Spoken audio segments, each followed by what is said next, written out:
We're learning more about an early morning homeless campfire in Chico's Lindo Channel. Action News Now reporter Tori Apodaca is out there live. Tori, this is one of several of these fires in just the past month or so. So what is the city doing to stop this from happening again?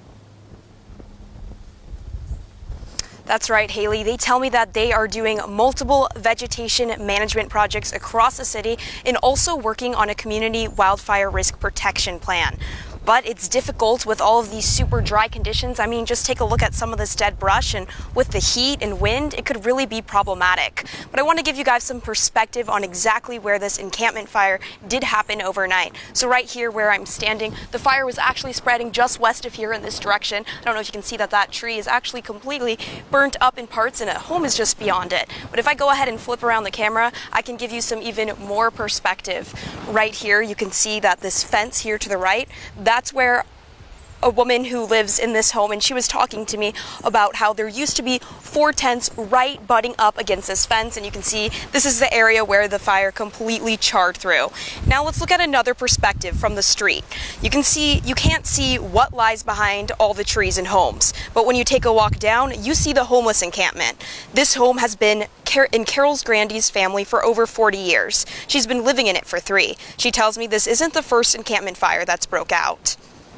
It was real scary because this was the closest fire that we had to the house, and it was going down towards the house to the right because that's the way the wind was blowing. That was what was really scary, was the wind. We are very aware of it. We are working on the problem. We are trying to clear the campgrounds as fast as we can, and we are very sensitive to it and recognize the fire damage. It's not just to their neighborhoods, it's to the entire city.